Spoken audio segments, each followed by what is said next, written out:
The first thing you do when you start a band is talk about your influences. That's how you figure out what kind of band you want to be. So who do you like? Blondie. Christina Aguilera. Who? No, come on. What? You, shortstop. Puff Daddy. Wrong. Billy. Liza Minnelli. What are you guys? This project is called Rock Band. I'm talking about bands that rock. Led Zeppelin. Don't tell me you guys have never gotten the lead out. Jimmy Page, Robert Plant. Ring any bells? What about Sabbath? AC/DC? Motorhead? Summer, you're the class whatever. Go to the board. New schedule. 8:15 to 10, rock history. 10 to 11, rock appreciation and theory. And then band practice till the end of the day. What about math? Oh, what do they teach in this place?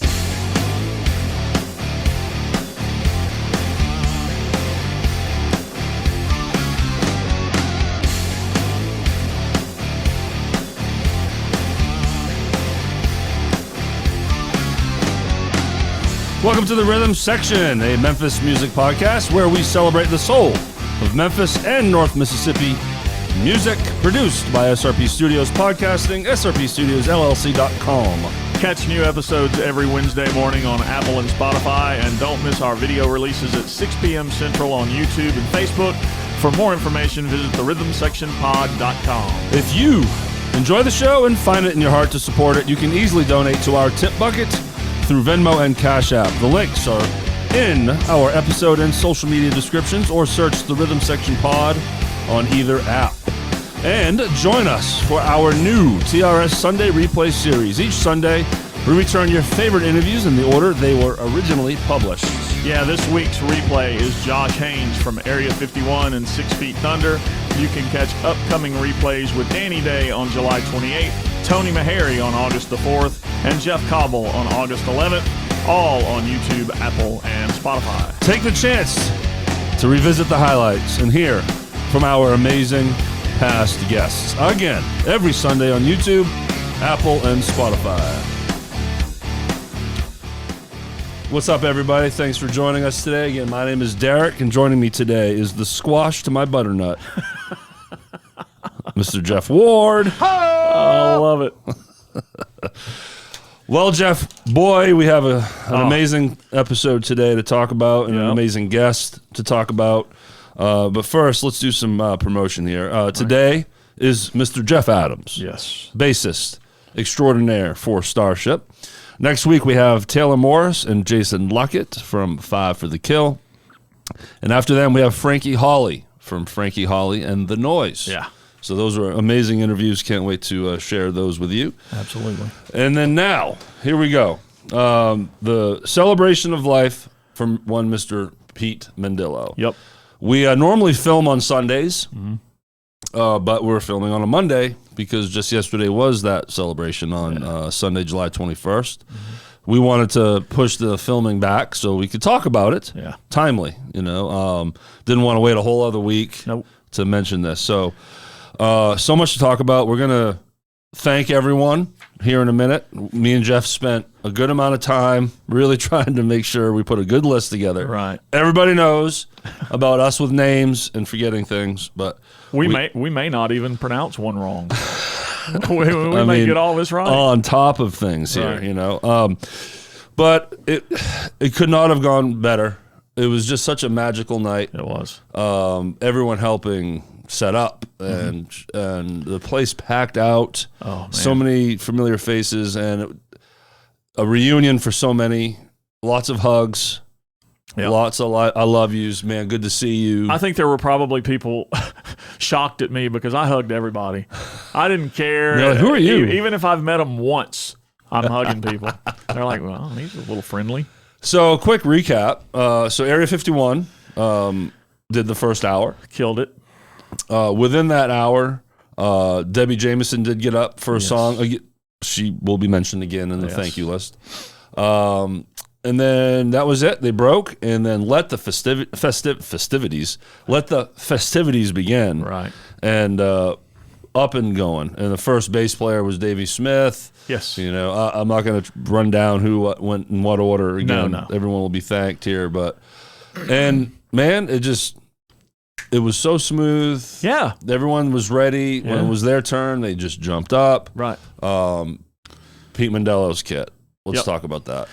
I mean, I don't know what to say, Yeah. except that Carolyn let us use his kit. Mm-hmm. Myself and Dave Morshak.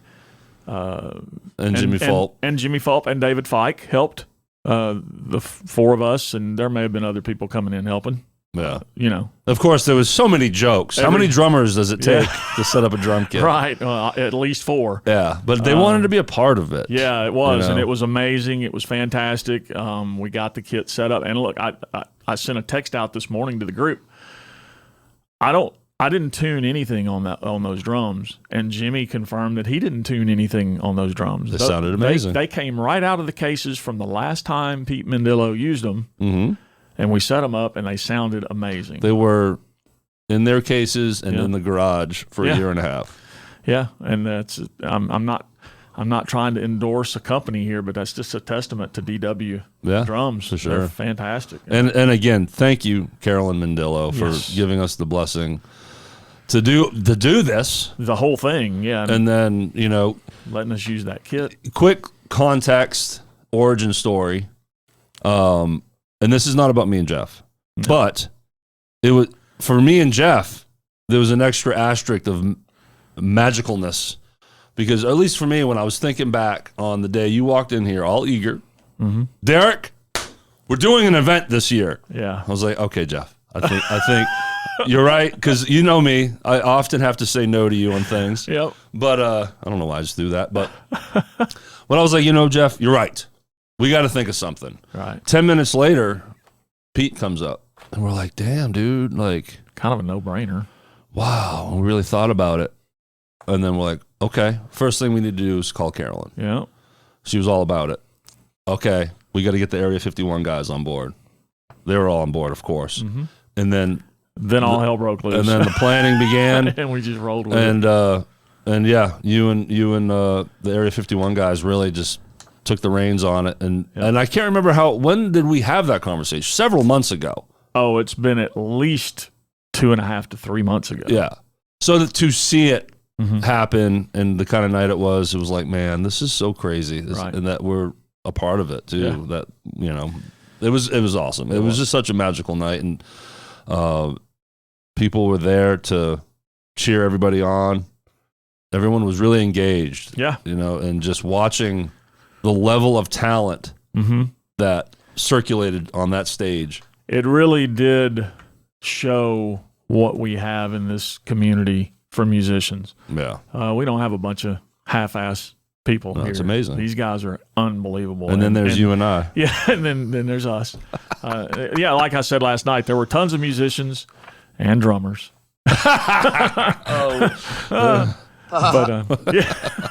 But no, it's look, people on that stage last night could easily be playing in national acts in front of tens of thousands. And some have. And some have. For sure. Yeah. All right, man. Shall we break down the thank you list? Absolutely. I'm going to let you go first. Okay. So, as mentioned already, Carolyn Mendillo. Yes. Just amazing. We love you, and without you, none of this takes place. And, man, she had such a good time last night. She was smiling ear to ear the whole night. And then Josh Haynes, Lance Binder, David Haynes, and Jimmy Fulp. That's Area 51. Area 51. So they helped Jeff with, hey, reach out to this person. Right. Here's some song ideas. Also, I should mention that after they played their set, they acted as the house band. Yep. So Lance had songs. Jimmy had songs that were part of the special thing. But then we had some cancellations. We'll get to that. Yep. So they would step up. But then also what was so fun and great was because of the vocal situation, there was songs where Jimmy and Lance were still needed, and they were just bouncing around on the stage without their instruments, having a great time. Yep. And thank you guys for all what you guys do, and it was just outstanding. And that was night number 4 for Area 51. That's Four right. in a row. That's These right. guys are machines. They played Thursday at Collierville, Friday at Dan McGinnis, Saturday at Colleyville Rock House. That Thursday was a outdoor, Yeah. On the square type of thing. And then all day Sunday. I mean, it was an all-nighter for those guys. So, yes, awesome job, Area 51. Yeah. Neil Hines. Hello, of course. Yes. Neil Thank Hines, Neil's Music Room. Thanks for letting us do it there. Yep. And host it for us, and his entire staff, the cooks, the servers, the bartenders, Everybody. That place was slammed. Yes. So they came prepared, and the service was great. And they didn't have an easy night. They were running and gunning. For sure, absolutely. The sound of Neil's, Yes. Mr. Richard Butler. Yes. Thank you, sir. It's always great. It's always a great mix in there, and it did not disappoint last night. And then Dean Tudor Yes. on the lights. Right. So those two, they're the dynamic duo back there. Yep. They're back there in that booth, making it look and sound amazing. And look, if you're a patron of Neil's, if you go in there all the time, look, take the time to go tell those guys thanks for what Yes. they do, because I'm sure they are often overlooked. Yeah. And that's tragic, because none of it happens without them. Yeah. You know, they may not be out front playing an instrument, but they are just as important and integral to this stuff as anybody. part of the team. Yep. Frank Chin. Okay, so Frank helped us out with photos. Yes. He was very nice to donate his time. Yes. It's obviously going to take him a while to get through all these photos, but he did. He sent the one group photo last night. Yeah, he expedited that for us. And he said right off the bat, it may be a week before I get the rest of these, but here's one. Dude, okay. Yeah, we all get it. good. But I'm going to share that group photo right now. Boom. Nice. And that shows you everything you need to know. Yeah. Some people had to leave before the picture, but it was such a awesome night. But thank you, Frank, for showing up, taking those photos. Cannot wait to see them. Yeah. All right, now. No, hang on. Terry Hewlett. My bad. Don't skip I him. skipped over the list. That's okay. He's on the list. You're I on there, promise Terry. you. We promise. But So, what did Terry do? the slideshow that you got to watch all night of all the amazing photos of Pete and his friends and just people who've been in photos with him. Terry, thank you for coming and doing that, man. It really added another amazing element to this whole thing. Between Pete's episode, close to 2 years ago now. Yeah. The intros I've done with him. I mean, trying to scour through Facebook to find photos of him for this show over time. Right. There was so many photos I'd never seen before. Yeah. That, of course, Carolyn had. Yep. Like young kid pictures, just awesome. Yep. Okay, so now you can start with the list of non-musician the drummers. players, and this is in no particular order. Right. So we had Bill Marshall, Keith Blanchard, John Patterson, Davey Smith. As mentioned earlier, Debbie Jameson did a song with Area 51. Yep. Chris Craig, who, by the way, drove from Dallas. He was doing some work with Kinley. Drove from Dallas, showed up literally before he played. I asked him, I'm like, dude, when'd you get in? He's like, as you saw me walk up to the stage. Played, hung out, and then drove back to Nashville last night. So, Chris Craig, you're a beast. Can't be overstated, Chris, how much we appreciate you. That's amazing. And blanket statement, every musician I'm going to be continuing to thank crushed it. Yes. Crushed it. There were no slouches. Oh, it was everyone just did their parts so amazingly.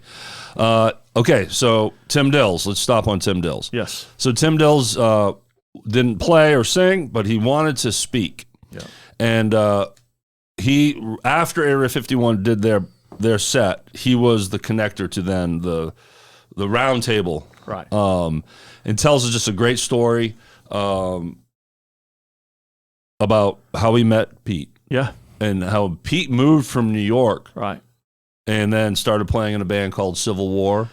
Yeah, and it was so cool when he told the reason behind that name. Yeah. I never put two and two together. I'm a little slow. Two guys from New York and two guys from the South. Right. Civil War. Hilarious. Great. And then just tells this really sweet story about how he introduced him and Carolyn. Yeah. And then he's like, I'd like to think that I have a big part in that. And a story about when Tim was down on his luck. Yes. And Pete and Carolyn really showed some love and reached out to him during a dark time in his life. Huge generosity. Yeah. Wasn't asked for. And just hopefully, stepped up. it never fails when you have these things and there's someone speaking. It's you can't get a place that size to be quiet and everybody to focus. Yeah. So hopefully, if you didn't hear that last night, you're hearing it now, and you understand the importance of the stories that get told, because sometimes people don't pay attention to that. I will say it was more than usual that paid attention. Yeah, I agree. Way more. Yeah, I agree. It's hard to get the attention of the people sitting at the bar, which is understood. But man, everyone that was there on purpose for a reason, and they wanted to support everything that was going on there. Right. So, thank you, Tim. Yes, thank you, Tim. Doug McMinn, Paul Moreau, Sean Few, Jacob Turner, Michael McClenny, and Tony Meharry. We're going to pause on Tony because before he played, spoke. Yep. And it was short and sweet, and talked about how Pete would just kind of call him in the middle of the night after gigs. They didn't play together, obviously, unless they were in the Allman Brothers with two drums. Right. Just random calls, acts of kindness. Tony made it clear that meant a lot to him. Yeah. And then went back on that drum kit and slammed those things. Yeah, he did. Tony Meharry knows how to hit a snare drum. He doesn't play around. Okay. Todd Poole. Yes. I mean, 2112 by Rush. He didn't pick an easy song. Dude. And so many people were like, he plays the drums? Right. A lot of people don't realize that about Todd. He's a front man. Everybody knows him as a singer out front, entertaining. Dude can play. Yeah. Yeah, and he was the original drummer for Saliva. Yeah. Backtrack to Sean Few and Jacob Turner. They also helped with vocals. Yes, they did. Without their instruments, just getting up front. And dancing. And dancing. Sean Few did the Carlton. And there was a moment, that's right. And there was a moment that both Lance and Jimmy were stage left, right next to each other with vocals, and Jimmy was trying to mimic Lance's dancing. That's it was not easy to do. Priceless. Yeah. Okay. Johnny Lamb. Yes. Man, great job on Subdivisions. Another guy that picked a freaking epic song and nailed it. Ronnie Knight. Yeah. Alan Bone. Yep. And Nick Riggs. Yes. Oh, so Nick Riggs, singer for the Boneyard. He got up and did vocal duties on a song. Yeah, he was just called up. He was there, and it was like, dude, you need to come up here and sing. Yep.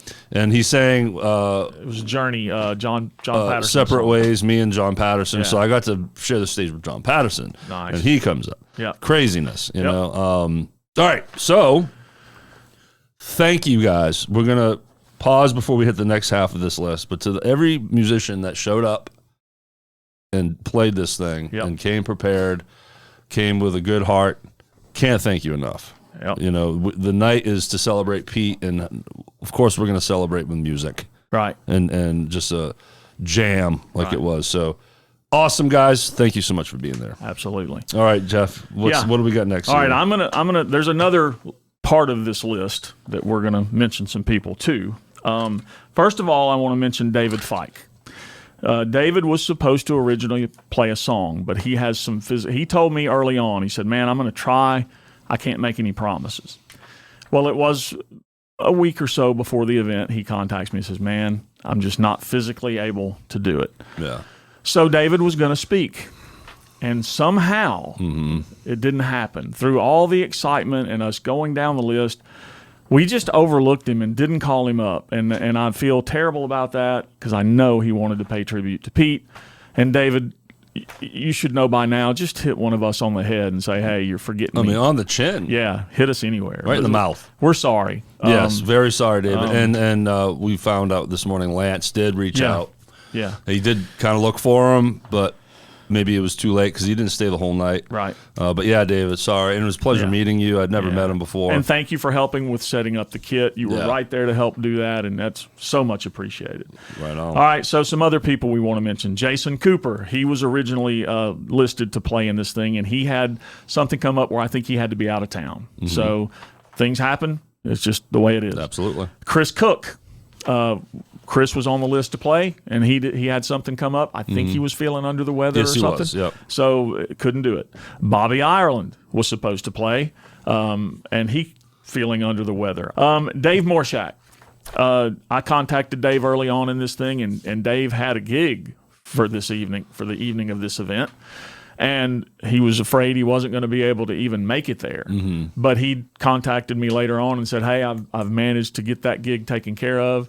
So Jennifer and I will be there. He said, I just want to come and hang. He said, I don't want to participate. I don't want the spotlight on me. I just want to watch and soak it all in. He did, and I love him for being there because I wanted to make sure he was a part of this if possible. And along with David Fike and Jimmy Fault and you know, he was part of the drum techs. Right.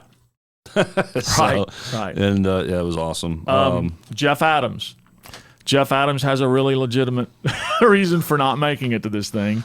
The entire planet that was affected by this computer glitch had his flight delayed. Yeah. So he didn't make it back in town. No, he was his flight was either coming in today as we record this or late last night. Right. So, man, it would have been so amazing to have him and his voice up there, you know. Would have been awesome. But we're listing this off because we're thanking these people because they agreed. Like, they wanted to be there so bad. Thank you for agreeing to do it, and unfortunately, it doesn't. Some things just happen. And several of these people we're naming have had a huge history with Pete. Yes. They wanted to be there. Yes, all absolutely. Right? Corey Myers. Corey is now in the Tom Kiefer band, and he is on the road with that outfit. So he was reached out to and wanted to do it. Wanted to do it, but he couldn't be here. John Roth. We all know who he is and what he does for a living on the road. So he couldn't be here. He wanted to do it. Thank you guys for saying, yeah, I'd love to, but it's just not possible. You know, Scott Sudbury. Scott was asked to be in it. He wanted to do it, but he has I think his daughter is starting college, and I think they had something to be at for that. So just not possible. I got to punch one in here. Okay. Mr. Jeff Ward. Oh, no. I know you hate it when I do this, but thank you for all the hard work you put into this. Yeah. I know this meant so much to you, like everyone else. Yeah. But between you and the Area 51 camp, that the organization, the putting the musicians on the list and coordinating and the communication and all those phone calls, Facebook texts, emails, man, you were all over that, and you did it amazingly. Yeah. And thank you. Thank you for saying that, and thank you for participating. You I just had to learn 3 songs. Yeah, man. I only had to learn 1, and I wanted it that way. I loved it because I didn't want to be nervous about learning a bunch of stuff, and I just wanted to play my song and then get out of the way. Yeah. And I soaked the rest of the night in, and it was wonderful. And over time, you know, Josh in posting thanked the Rhythm Section podcast. Yeah. Sean Few did a video yesterday as he was on his way to church. Right. Shouted out the podcast on the microphone. We were thanked. Nice. There was other moments, but I bring that up because I really want to make it understood that it was not a Rhythm Section night. You know, it wasn't like we didn't want it to be. Like sponsor it or be the flag above it. Right. It just happened that, you know, Jeff did all the coordination and then the fact that we promoted it every week on the podcast. Thank you for the shout outs. We do appreciate it. I promise you. This thing was about 2 people. Right. Carolyn and Pete Mendillo. Absolutely. That's who it was about. The smile on Carolyn's face said it all. Yes, sir. To everyone that showed up again, thank you for showing up and showing out. Yep. It was amazing. It was just so much fun walking around and saying hello to so many different people that, you know, you don't see as much, and to see them all in the same room, it was outstanding. It was. Man, I hope with that, I really hope we did not forget anyone. You know what I'm saying? Like we did our level best to actually sit down and think of all the names, and there were a lot, so there's a chance we could have missed somebody, but God, I hope we didn't. I know. And not to make it about us again, but Jeff, it was so fun playing with you. It was. So the Rhythm Section got to play together. We got to do one song, and it was absolutely a magical moment. It was High on You, which Jeff Adams was going to be the vocalist on. Yep. And then, of course, he would have been up there singing all night. Oh, yeah. You know he would have. Yeah. But that was fun. The most interesting part of that song was I was hoping Lance wasn't going to drop kick you by mistake. So I'm, of course, on bass. Lance is without instrument, but needed for vocals. And yeah, he's out there dancing. Dancing, having a great blast. time. So with that, I personally want to thank, again, the players I got to play with. Jeff, Lance, Jimmy was up there on vocals, Josh, David Haynes, and then the drummers that rolled through. I got to play with Bill Marshall and John Patterson. Pleasure sharing the stage for sure with all of you. It was a blessing. I kind of didn't feel like I belonged. Yeah. Because, like, no, you know what I'm saying? I'm not part of the history, but I was invited up to do it too, included. And I can't thank all of you enough. Dude, for like 3.5 minutes, I felt like I was the drummer for Area 51. I know, pretty good, huh? Cool. It was pretty awesome, man. The aliens were among us. Yes, Jeff. Yes. So, okay, let's move forward, Jeff. Let's talk about these awesome bands, shall we? Yes, sir. So we have Elevation Memphis, which is a versatile band that covers various musical genres, including country, R&B, blues, classic soul pop, and classic rock. The band is currently working on finishing their album. To help raise funds, they have a consignment store that offers everything from home decor to the latest fashion brands. Go to elevationmemphis.com and click the shop tab at the top for all shopping. Elevation Memphis, a Tina Turner tribute experience, will return to Lafayette's Music Room on Saturday, September 7th at 5 p.m. Reserve your seats now. For booking, shopping, and social media, please visit elevationmemphis.com. Generation X tuning in, never fails, tuning in to the Boss beats that had Generation X whipping out their Walkman. Saturday, August 17th, we are at Sidecar South Haven, 7 p.m. Thursday, August 22nd, Lafayette, be there. 7 p.m. Please come. We need your support. Friday, August 23rd, Sidecar Memphis, 7 p.m. And Friday, September the 13th at Hadley's at 9 p.m. Follow Generation X on Facebook at Generation X-Music. Welcoming to the stage, Fever Tree. These Memphis maestros mix southern rock, blues, and funk with a dash of grit. It's like a musical gumbo that will shock your taste buds.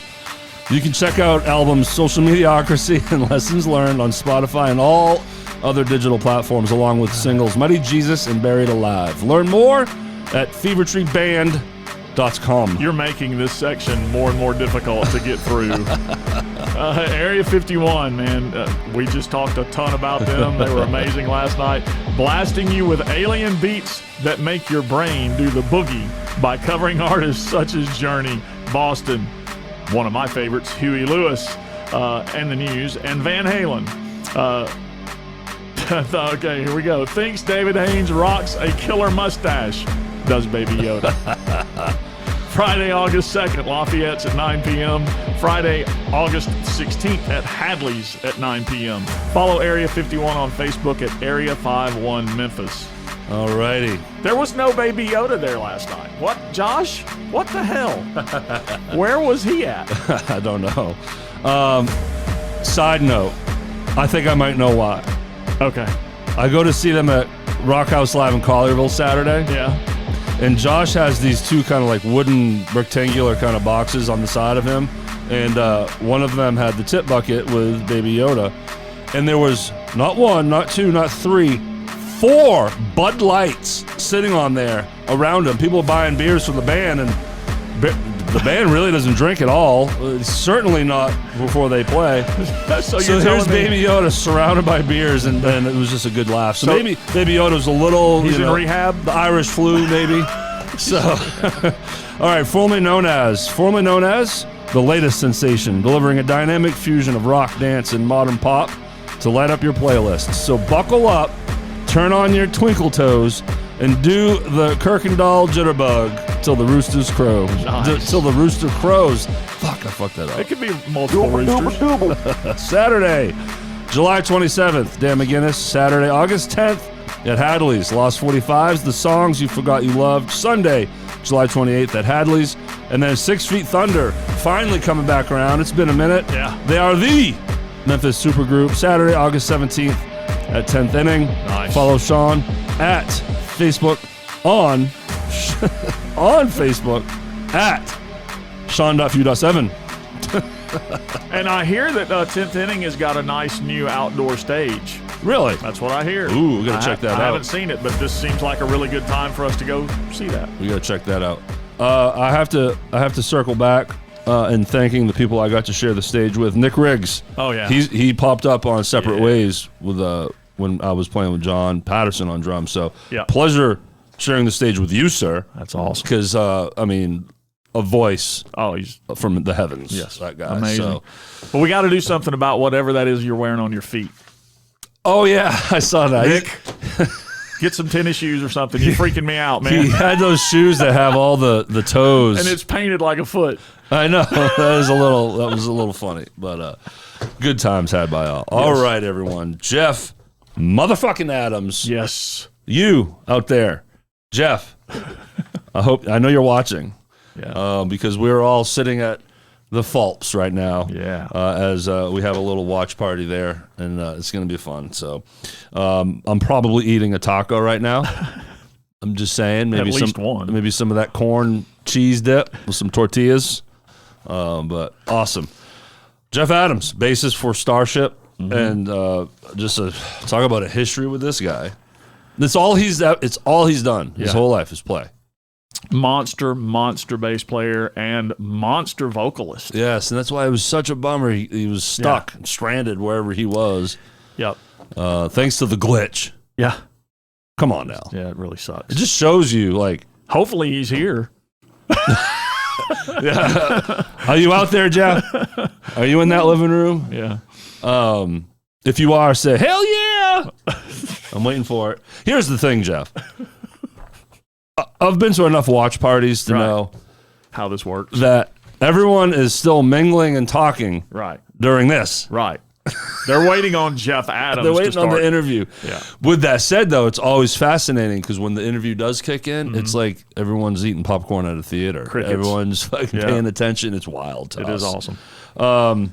We talk in depth about that big-ass Kiss show at Lafayette's, the 50th anniversary of when Kiss first performed at Lafayette's, which was just a blast. And we'll talk about all the players, and you're going to see pictures, fun stuff.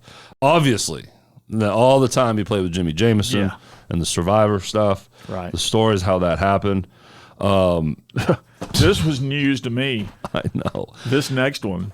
This man got electrocuted on stage, everybody. And could have died. We're laughing. It was a serious thing. So we'll leave it at that. Yeah. He tells the story. But this man definitely got shocked in a big way. Part of the house band for some of the rock and roll Hall of Fame stuff. He got to fill in for Will Lee. If you don't know who Will Lee is, he was the bass player for the David Letterman show since the very beginning. Yeah. Just a monster of a player. So then he got to share the stage with Paul Schaefer. Yeah. How wild is that shit? And now he's playing with a little old band that nobody's ever heard of.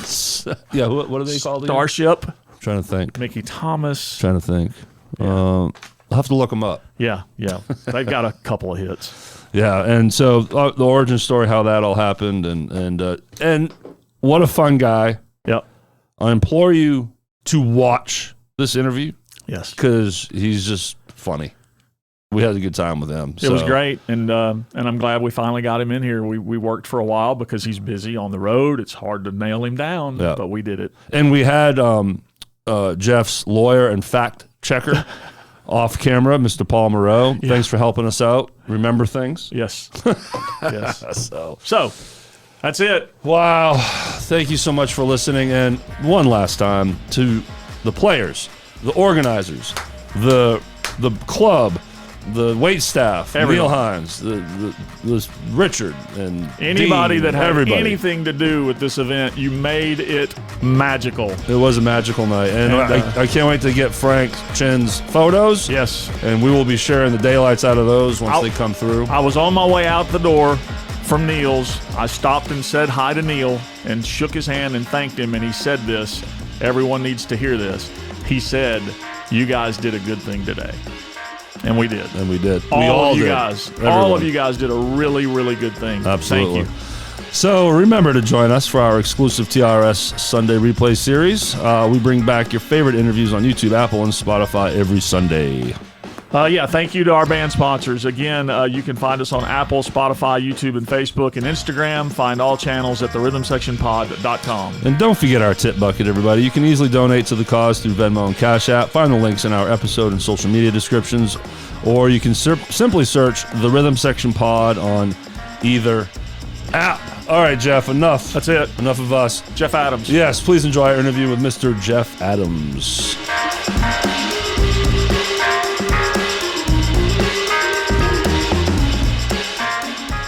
Thank you so much for joining us today, because we have the great Mr. Jeff Adams coming in with the pyro.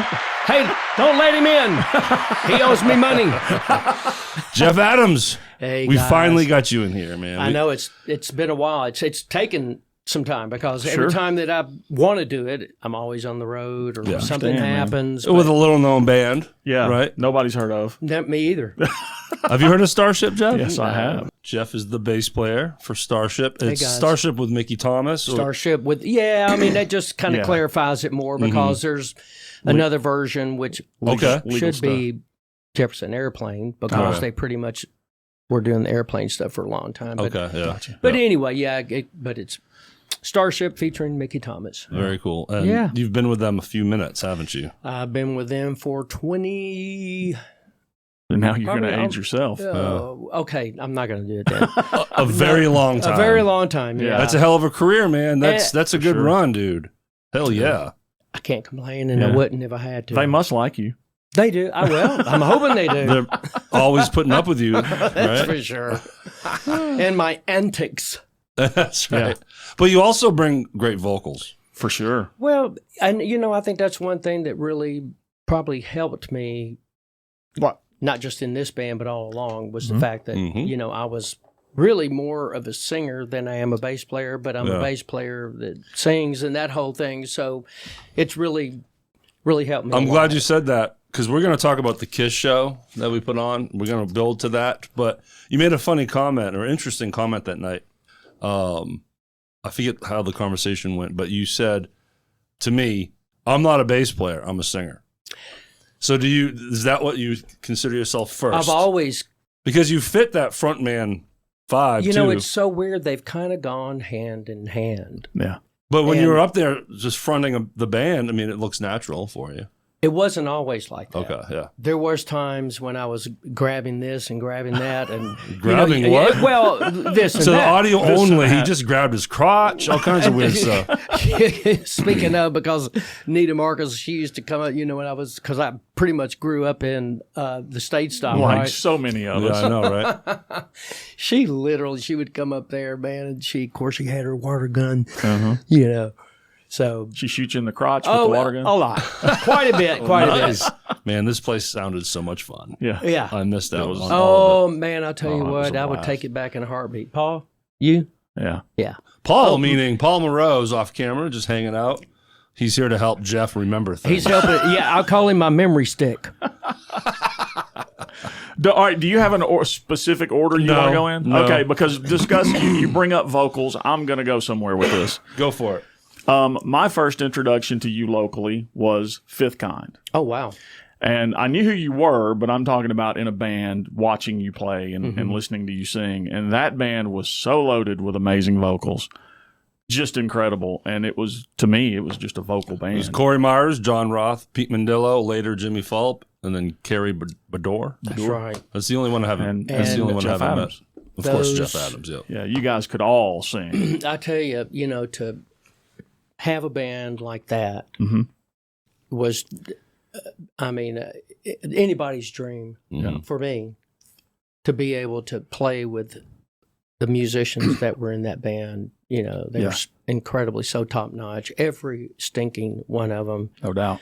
God rest Pete Mendillo. Yep. He started the whole thing, with me and everything. And then, of course, Jimmy came in and just, he was the only other guy, to me. I was like, because, he would come out and see the band, and he loved the music. And to me, that spoke volumes. I was like, if this guy loves the music, knowing that he was a great player, I was like, he's going to do it justice because that's what you got to do. You got to do the music justice. You know Jimmy's watching this right now too, Jimmy. No, he's... Oh yeah! Oh yeah, that was better than the, Oh yeah. Let's do that again so I can isolate it now. But. oh yeah. That's good. So that was like a Gene Simmons That's the Gene kind Simmons of version. Yeah. Well, it was that and a sore throat version. So you all played like weeknights, right? It was like I remember when I first moved out here in 2011. I'd heard of Fifth Kind, never made it out. I wasn't really going out anyway. We didn't want to... You did like Wednesdays at Dan McGinnis, correct? Yeah, because Regularly. my whole thing was that I did not want the band to play all the time because I didn't want it to get stagnant. Yeah. Plus, y'all are so busy. Well, and that too, which kind of helped, but I didn't want it to be so much stagnant to the band, and then for the public to also get, you know, to where I wish they would do other songs, Right. you know what I'm saying over here?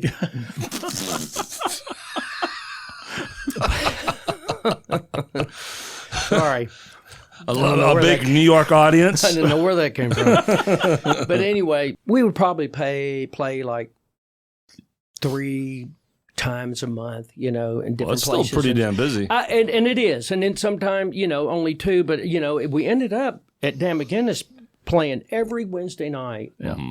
And, I mean, amazingly, the crowds were like, I mean, it was like a New Year's night every Wednesday night. And Where else are you going to find that on a Wednesday? well, it just, you know, amazingly, I had people come up to me and go, hey, I want you to meet so-and-so. They flew in from Chicago. They flew in from Texas. They flew in from Philadelphia to come see the band because I heard about That's awesome. this band. I'm like going, oh my, I mean, that's incredible. I mean, especially for a cover band, but you know, all of us have been on the road, and, you know, and we're used to having to do that thing.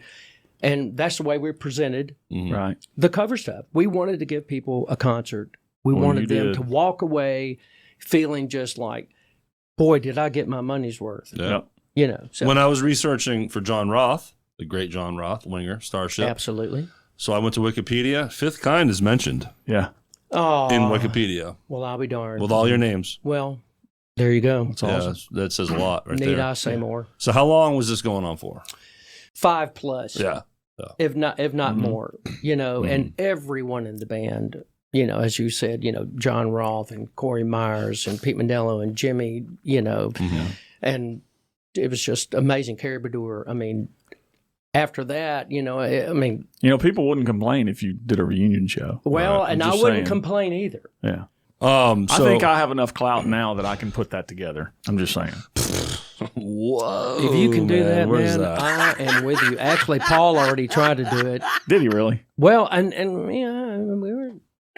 It was talks, Paul, maybe you and I can combine. but efforts. you know, Paul's the veteran Yeah. planner over oh, here. dude, for if sure. anybody could make it happen, I mean, Because like I said, we're going to bring up that Kiss, the epic Kiss that's why I show brought him at with me. You Lafayette. know, I needed Well, the hey. moral support. Let's do it. I don't care if there's a particular order. Bring it right. up. Let's talk about it. Order smorter. So, from my perspective, it just came out of nowhere. Big announcement, Lafayette's, and I love rolling things out. I love having everything planned before you make that announcement at the right time, and man, it just came out of nowhere, and it was all gelled together, and then you just started rolling it out, and who's it's playing. pretty crazy. And so, help explain like who played on this thing. So, I would have to, Paul. You're going to have to come in here because Paul knows the we whole had Paul thing. Paul was the Ace Frehley that night. Yeah, Absolutely. I wish you had that picture. You were Paul Stanley. I'm pointing to Jeff. I was Paul Stanley, but I didn't play. I just sang, and then of course Sean, Sean Few. Sean Few, And then Sean did the blood And he- as Gene Simmons, of course. Any fire? Yep. And then of course Jimmy Fulp played drums, and then of course Ronnie Knight played drums. Bobby Ireland with his son Nick. Yep. And then great combinations. You had Kevin Page playing Beth on the piano nice. with Brian Pinlack singing it. And which Kiss member was he? He was He did Eric Carr, didn't he? yeah. Oh, goodness. Yeah, he did Eric, And which was very cool that he Fox. did Oh, yeah. that. Which he really was the only off one. And Yeah. he sang the shit out of it. But when are you going to see He sang- combinations like that? Oh my God, he you know? did great. And you know, it was so funny is that Kevin is, I mean, because you know, Kevin had couple of really big hits. Yeah. Oh yeah. You know, if you don't know who Kevin Page is, look him up. He's in the 80s. I mean, you know, of course, it was more, you know, MTV dance type stuff. It was awesome. But he is the biggest Kiss fan. That's cool. And Elvis fan. And he blew me away that night. I mean, you know, that just shows you the love. Josh Haynes was part of it. And Josh Haynes. Not everyone absolutely. painted up. I don't want to forget anyone. I'm gonna mention somebody that never gets love.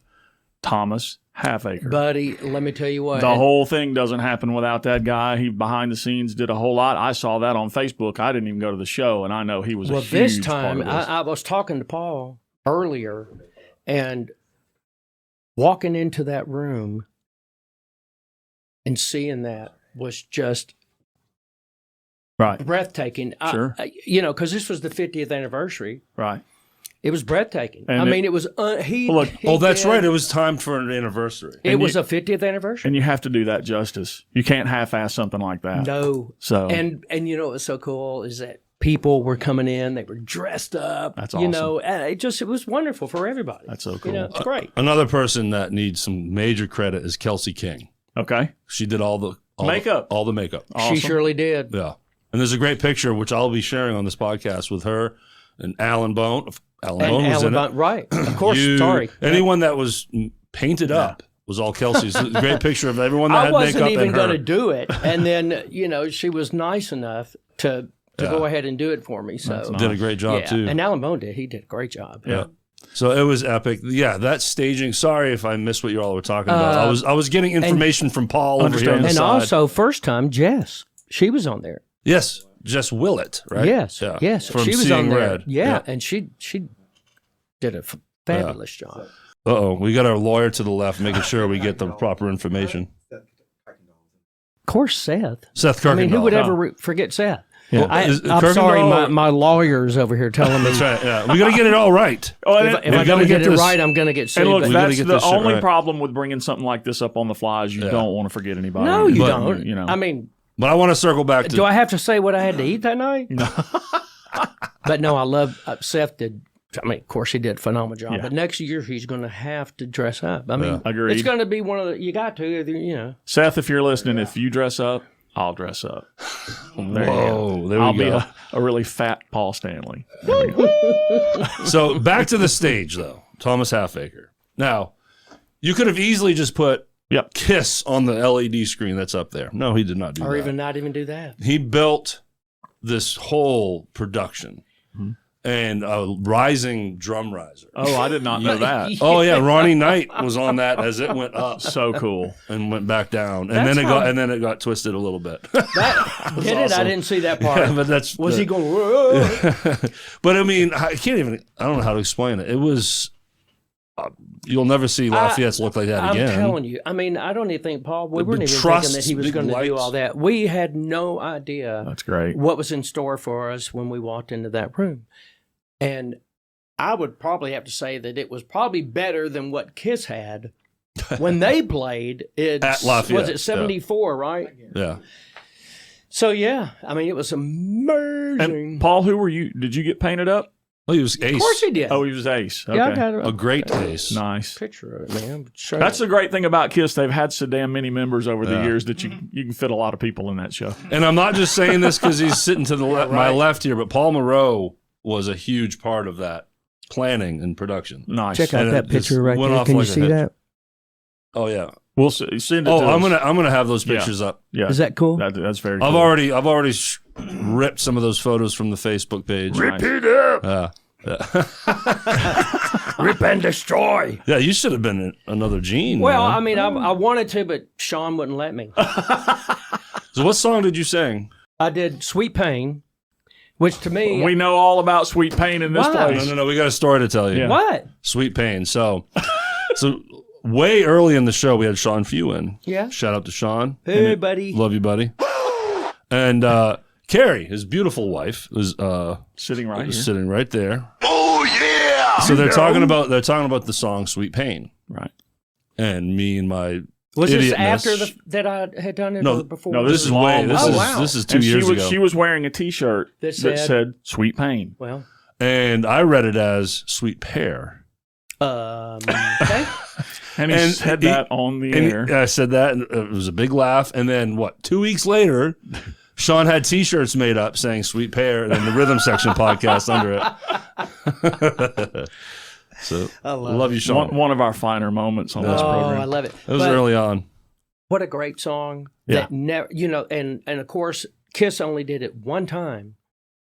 And Gene, when he did it, he kind of changed it up a little bit. But we did it just like the record. And I loved it because I thought, God, what a great song that no one has done. No one has done. This is your subconscious. So, all right. So the Kiss show got some love, but let's go back to some history. Yeah. Okay. So where We are spent you? too much time on that. Where are you from? Memphis. Okay. Born and raised. Cool. Born and raised in Memphis, yeah. Born and raised. So when did you start breaking into the scene? How'd that Oh whole my thing begin for you? God. I loved music from the moment I was able to even listen to it. I remember as a child.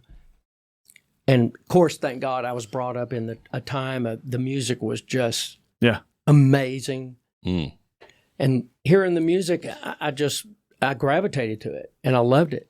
And I listened to it all of the time. And I had no idea. I just thought it was something that was heard on the radio. I didn't know that people were actually doing it. Really? Does that make sense? Yeah, I get it. So you just know thought what I it was just. I just loved it. I mean, I was a kid. I was probably But you 5, 6 years old. You didn't understand the concept of a band of musicians recording. and Never. I didn't writing even and know producing. that. I had no idea. It was I just this magical thing that appeared on I the just radio. knew that it was something that I was just like, Yeah. wow, this is just so amazing, And then when I found out that people actually did that, I was like, I'd like to do that. yeah, I was like, that's wow, and I loved it so much that that's just what gravitated me, and my mind was so focused just on that. Were you singing naturally at a young age? I was singing naturally at a young age, but I didn't sing in the band at that time.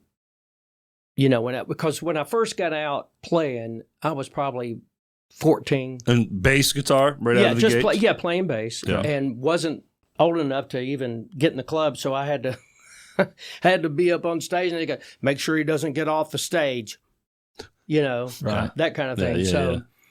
Yeah. So I mean, I started, and I didn't take that long. I bet you I probably practiced for probably a couple of years, maybe, and then started moving myself into meeting guys, Pursuing. doing that thing, and then it just kind of snowballed from there. Why the bass? What made you go there? Well, because I remember when I was in, it's not high school, what do you want to call it, pre-elementary, whatever, 7th? Middle school. I called Middle school? I called it junior high, but whatever. I know, see, I mean, So, it's whatever. middle school, junior high. you call it this, you call it that, let's call the whole thing off. Jeff didn't make it past 7th. So. I did not actually. Well, He meant this Jeff, I'm pretty sure. oh, no, Oh, that's right. I got to clarify. I meant Jeff Ward, my partner in crime here. Too many Jeffs in the studio today.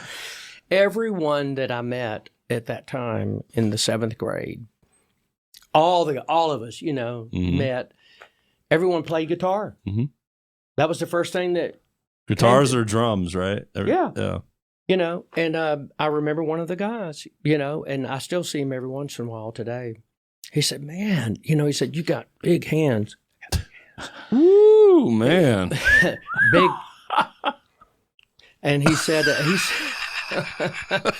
he said, man, why don't you play bass? Yeah. And I was like, okay, well, I mean, I'll give it a shot. And boom. Yeah. I mean, It worked out for you, sir. it was one of those things that I Yes. just, Yeah. isn't that weird how life, Yeah. I mean, we all have our stories for sure. Yeah. You know. But okay, what was the first band like? What were you doing? let me think. Covers, or were you guys trying to write originals? No. Well, no, back then, of course, it was immediately just doing cover stuff and just jamming and, Right. oh my God, doing Zeppelin and Hendrix and then doing Judas Priest and just, all kinds of stuff, just jamming and just trying to fill it out and get that idea of what you wanted to do. And then, and we actually were writing at that point and just jamming and just coming up with ideas and stuff like that, So I had a question there and I lost it. Me too. This is when it goes down. I got it. It came back to me. Good. You mentioned all the bands. This is going to be edited, doing. right? No. Nope. Do you have a particular bass player or bass players specifically at that you like? point? I was majorly, into Geddy Lee. Okay. Oh, yeah. And Chris Squire. Oh, so you like the busy playing guys? Well, I mean, not so much that. I mean, I dug that. I dug what they did, but then I was also into Roger Glover. I was also into Jimmy Bain. Who's Jimmy Bain? With Rainbow. Okay. Yeah. Thanks, Paul. Off to the side. I told you I needed him. See, I mean, you will have to make an appearance at some point. But believe me, he's holding back. But yeah, so I mean, I had a lot of different. I mean, Duck Dunn. Different styles, yeah. Duck Dunn was, another hero of mine. So I mean, I had so much in me, and maybe that's why I play like I do. Because all those things come out at one time, which is overkill. Sorry.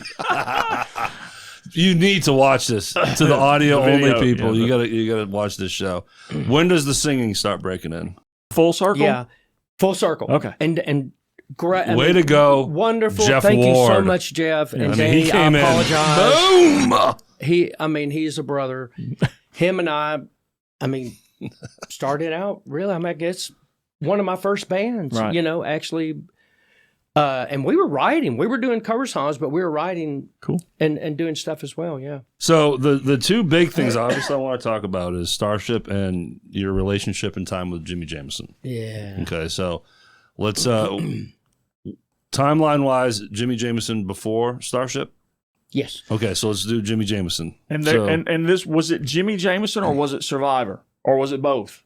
Well, it was Jimi Jamison Survivor. Okay. Gotcha. Because at that time, and I have seen video on YouTube of you performing with Jimmy, and you had a lot more hair than you have now, down to my butt. Yeah, man, it was so cool, and you rocked it. I mean, it was great. Fun. What a great band. So how did this come to be? I learned a lot. How did this come to be? I was still in Seattle, and it got to be the 90s, and again, which is really weird, the way things work out is that was when the grunge thing was coming in. And when the grunge thing started coming in, I had gotten a call from Corey because Corey had this band called Driving South. Corey Myers? Mm-hmm. Okay. Yeah. Of course, they're doing all originals. They're working with, some other people, and trying to get a deal and stuff. And I really loved the material. And in between talking to him, Jimmy had called. Okay. And said, hey, how would you like to come out and, and tour with me, doing Survivor and stuff. And I was starting to miss home anyway. So I was like, wow, what a, this is just perfect. Good timing. Yeah. It's good timing. So I ended up moving home and actually, I would do a show with Driving South. The tour bus would be waiting for me outside. I would jump on the tour bus and I'm heading out. Well, excuse me. And I know that your vocal ability had to come in really handy with Jimi Jamison because that guy was absolutely no slouch. No, Jimmy was amazing. He sang in the stratosphere, and I tell you, you had to be able to hang. I go back and listen to that stuff, and what a phenomenal. And you are too. Thank you so much. You get up there with the best of them. Mm-hmm. And you know what? He was so, just so cool and so generous that there was one song called I'd Love Her Anyway, which Peter had written.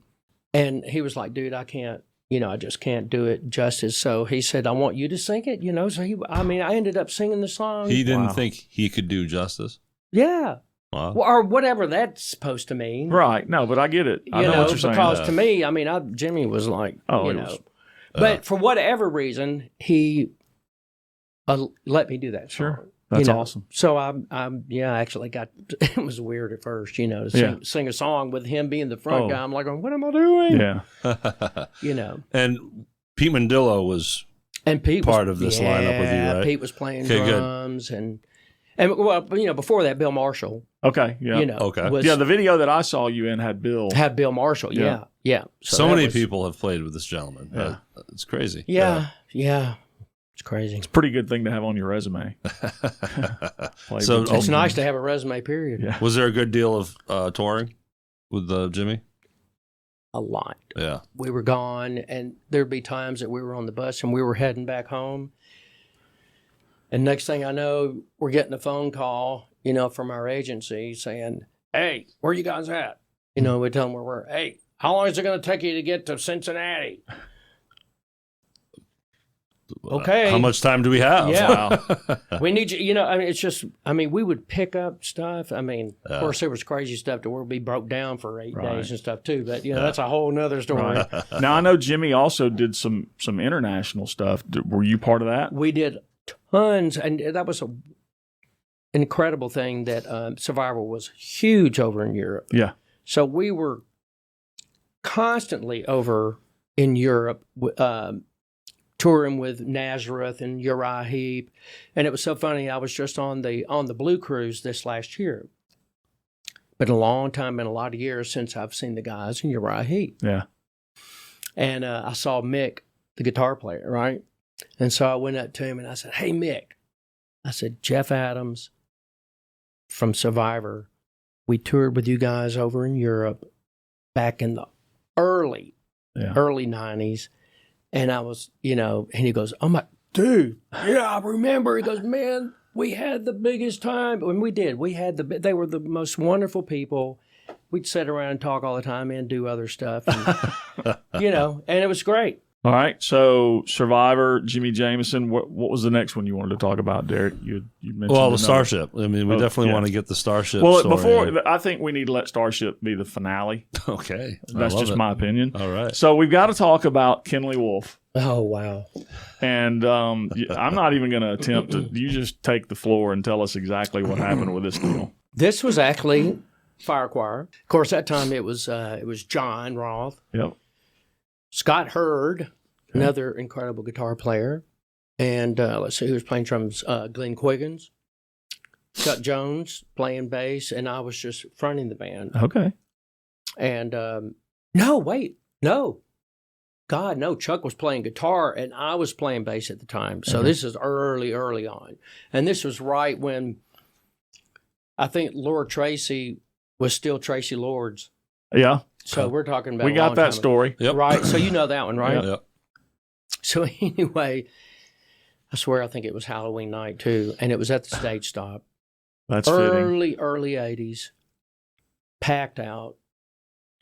We're opening up for Tracy, Lord Tracy. Yeah. And man, first song in. Literally my mic kind of, the boom mics are, they have their own mind. They want to kind of do their own thing. So it kind of moved away from me. So I went to grab it and pull it back to me. And all of a sudden it just jumped on me and it knocked me off my feet. You got electrocuted. I got electrocuted and I was literally on the floor. And is this PG or is it? No, do your thing, man. Let it fly, dude. So were you conscious? Kind of, sort of. Okay. I was. Were you fucking conscious? See, it's all good. Well, you know what? If I was high on electricity. Understand. And I was kind of there, but not there. Yeah. And I just remember I was kicking and I was trying to, and I remember seeing Chuck Jones and I was trying to get his attention. Everybody in the audience thought that it was like, dude, he's just killing it, man. It's part of the show. As you're rolling on the stage. Yeah, he's killing it, dude. And they were just freaking out because they thought I was just, I've never seen him do that. Neither has he. That was a what a showman. I didn't know I had it in me. So anyway, if I remember correctly, somebody was going to come up and actually after they figured out that something was going on and try to help me, but then Kenley actually came up and kind of moved them. He knew what was happening and moved Gotcha. them out of the way, and he grabbed the mic cable and yanked the mic cable out, which actually killed The problem. the flow of electricity. So the whole time you're on the stage floor, it's flowing through you still. My eyes were rolling back in my head. Oh, There was whoa. blood coming out from under my fingernails. No kidding. Yeah, I had a burn mark where the mic was on my chest and stuff. Wow. And so my brother, he grabs me up, throws me over his shoulder, takes me, and puts me in the car, takes me to the emergency room. But next thing I know, I'm kind of coming to, and I've got all these heart machines on me and stuff. It was crazy. Man, that's nuts. Crazy times. Wow. Wow. Well, thank you, Kenley Wolf. Yes. Yeah, I Thank mean, you, sir. and Yes. I told him, when we saw each other, because we just did the thing for Nita, not Yeah. what last year. year, and I was so adamant about them being a part of it, Sure. and Yes. so thank Oh, God their band is just synonymous with the stage top. I mean, to me they are. I mean, they Yeah. just they were just so amazing. Yep. But anyway, I told Kenley, I was like, man, again, thank you so much for being there for me. I mean, who knows what would have happened if it would, another minute, another 2 minutes. Well, because no one. they didn't know what was going on. No one knew what was going on, Yeah. So, I mean, I'm here, thank God, to him. And Yeah. my brother, he yanked me up and took me to the emergency room Well, and stuff. We're all grateful. Yeah, Jeff. man, life is good. I do have a note here about the Hall of Fame. Yeah. Have we talked about that? No. Well, no, that we have has to not. do Let's with, do that. kind of starts with the Deep South thing. So I got involved in Deep South, which was members of 38 Special, Okay. Leonard Skinner, and Atlanta Rhythm Section. Damn. So this was like a who's who Sure. of Southern rock. We were signed with Garth Brooks, the manager at the time, and just really getting going, and what a great, incredible band. What a thing to be involved in. Sure. I mean, because these guys to me were just, amazing. Unfortunately, it's one of those things that didn't pan out.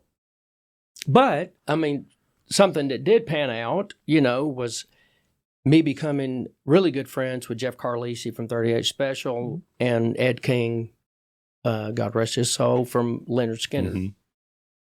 and Artemis Pyle from Leonard Skinner.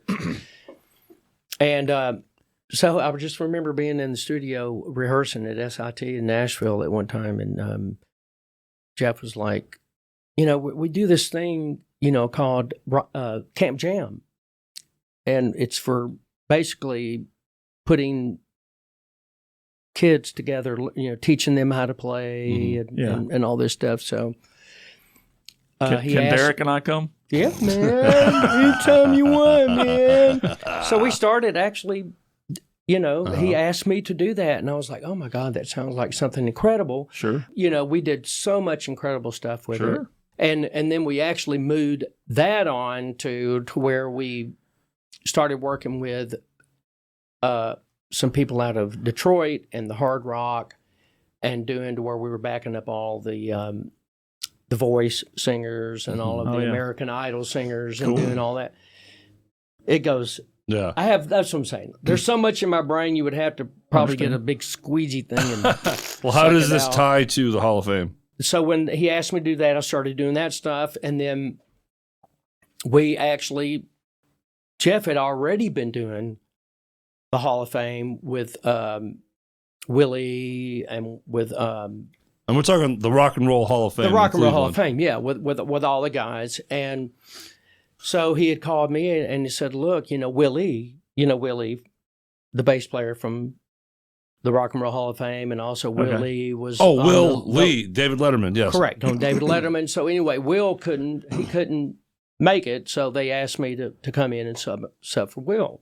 So you played with Paul Schaefer? So played with Paul, so Nice. did that whole thing, and it was just a wonderful thing to become a part of doing that thing. So that thing was me, and of course Jeff Carlisi from 38, and Liberty from Billy Joel, Rob Arthur, which was with Peter Frampton, and also, I mean, he was Joan Osborne. I mean, amazing. Ricky Byrd, which was originally the guitar player for Joan Jett. It is amazing. It's amazing. So when you say you were part of the Hall of Fame, you're in the band. Yeah. But earlier when we were having dinner, you were part of the planning of it too, right? Basically, the Hall of Fame runs on fundraising.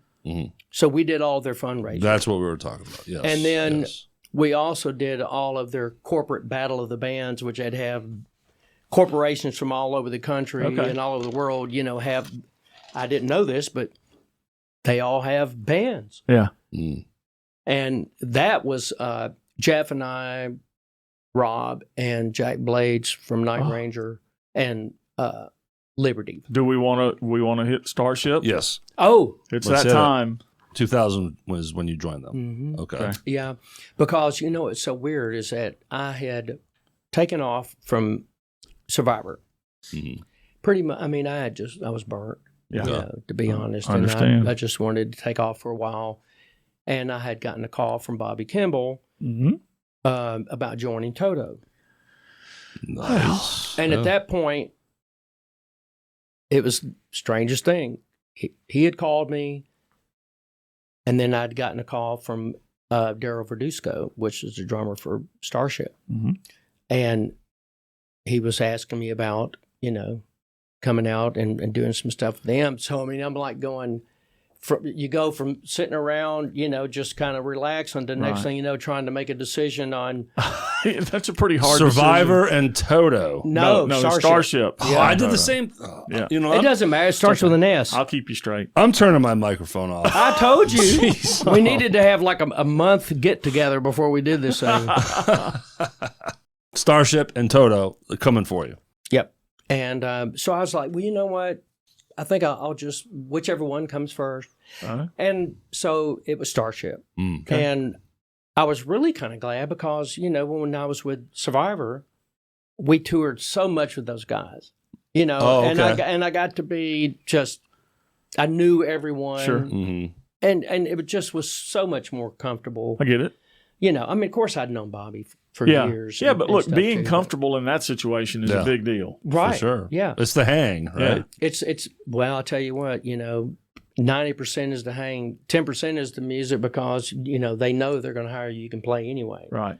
So If they're talking to you, they know you can play. That's right. It's all about being able to Hang out. to be on the road and be able to hang. Yeah. All be on the same bus, Yep. bumping into each other all But day. we're not on buses anymore. We fly. So Very cool. Kind of a put you on the spot question. When you get a call from Starship, are you already really familiar with their music? Are they somebody you? Oh, you mean at that time? Yeah, at that time.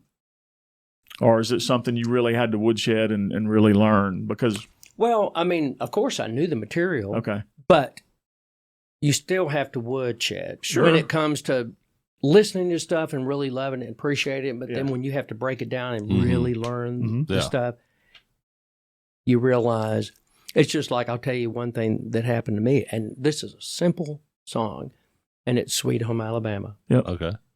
And Ed King, he was such a stickler for it being right because, he was a bass player too. right. And he was like, dude, that's not right. And then when you're listening, because we're talking about listening, enjoying stuff and knowing the material, and grew up on it, right? Right. I didn't know it. No, there is hearing a song, and then there is an actively listening to a song. I didn't know it. And you have to actively listen to stuff to learn it. And you know how simple, Yeah. well, You think it is. so much that we're talking about Sweet Home Alabama. Right.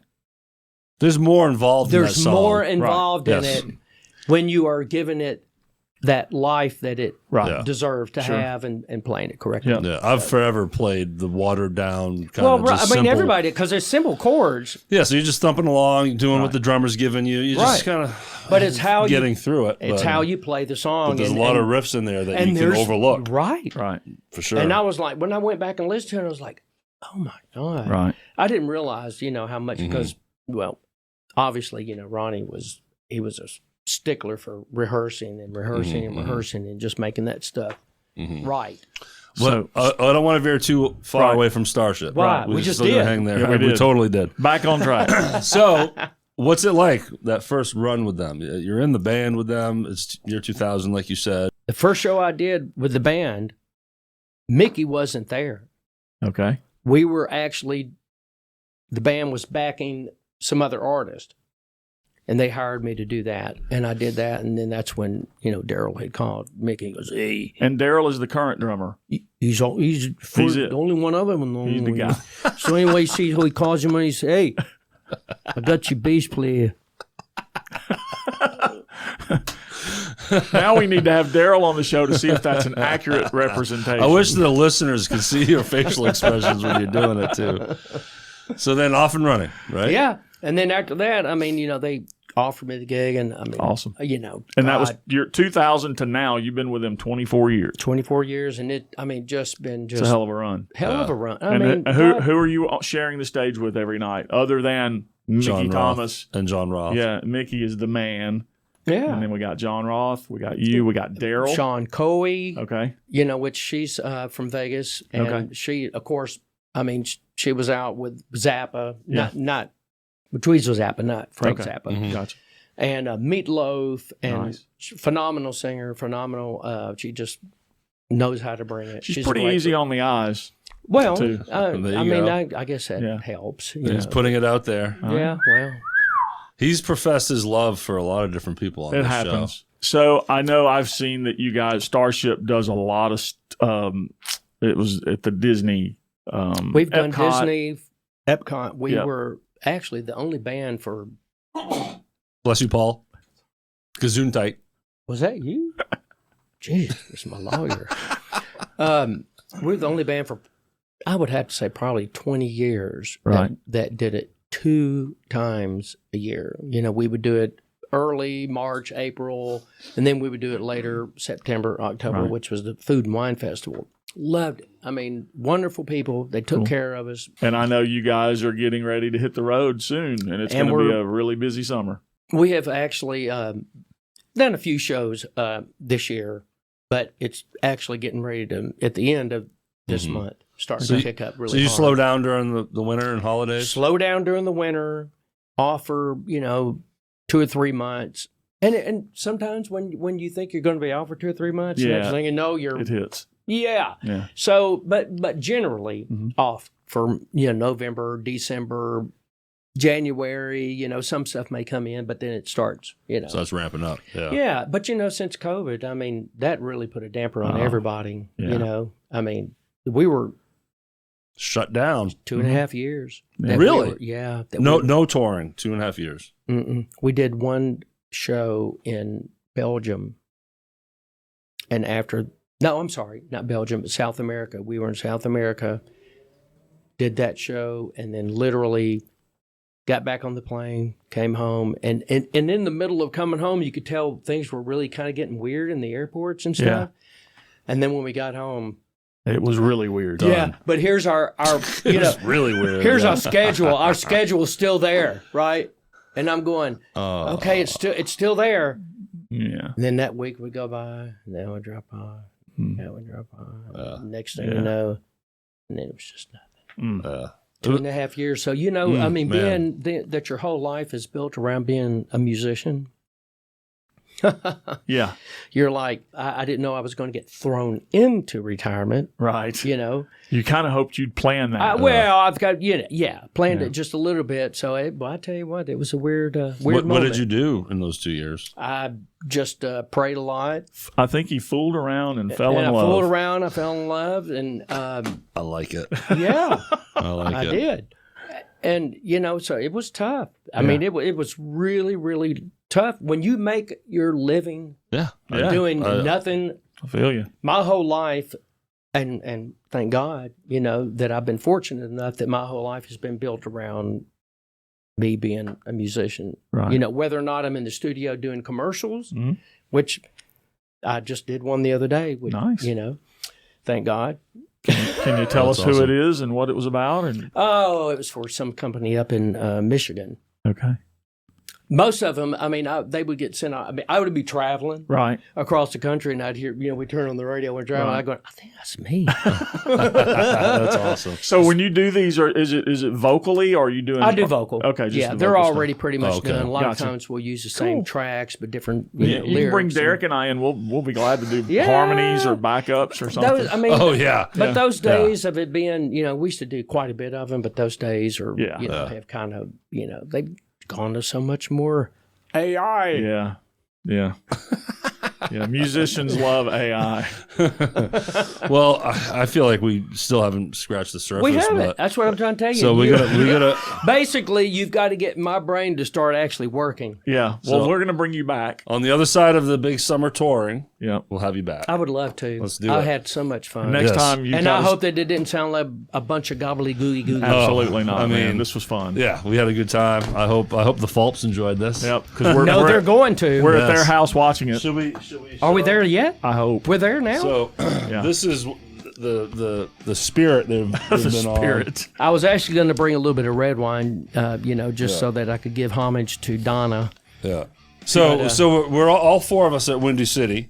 Yeah. Getting ready to head up here. Yeah. And you two, Jeff and Jeff, decide to go to the liquor store. Oh, yeah. Well, to get alcohol. It was him that pushed me into going. Me and Paul Moreau come up here. I ran out of gas actually getting there and had to stop and ask somebody to get. I mean, it was horrible. This guy. Oh, for the audio only, I should say, how do you say this?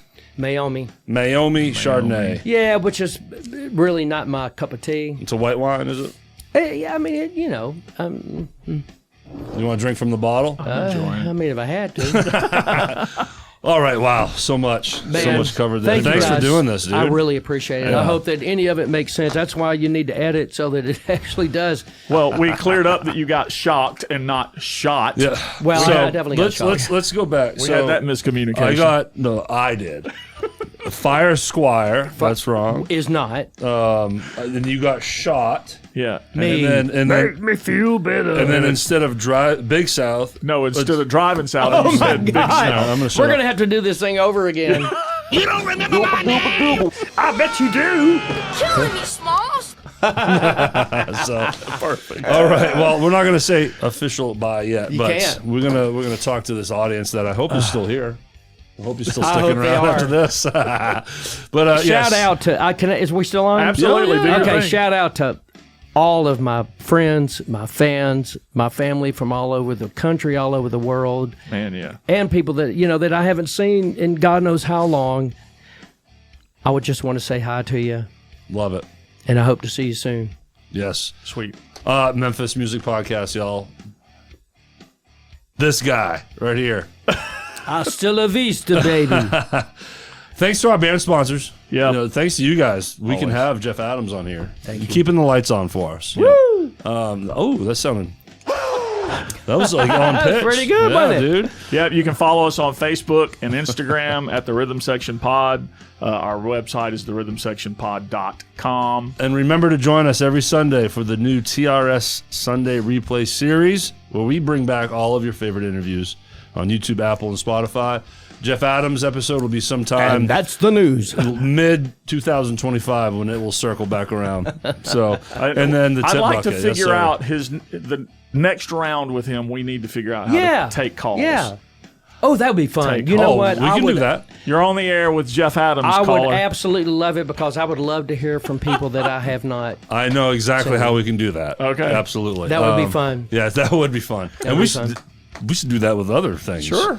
That'd be fun. Look at me go. Hey, we won't talk about that. We'll do that with Paul's episode. That's why I pay Jeff Ward the big bucks over here. I didn't get Paul on there. You want to make an Come on, appearance, Paul. Paul? Say Come hi. say At hello. least say Come on, hi. bro. Come say hello. Come on. on. Come There over he here, Paul. is. What's up, everybody? All right, we did it. Sweet. All right, y'all. And then tip bucket. If you could help us out, that'd be great. Venmo, Yeah. Cash App, search the Rhythm Section Pod. We would love your help. You guys are Please. great. Thank you, Jeff. Get out Appreciate it. and see a band. All right, y'all. That's what I'm talking about. Thanks for hanging out. We had a lot of fun today. I hope you all did too. And until next time, we'll talk to you then. Thanks, Peace Jeff out. Adams. Jeff Adams! Yeah.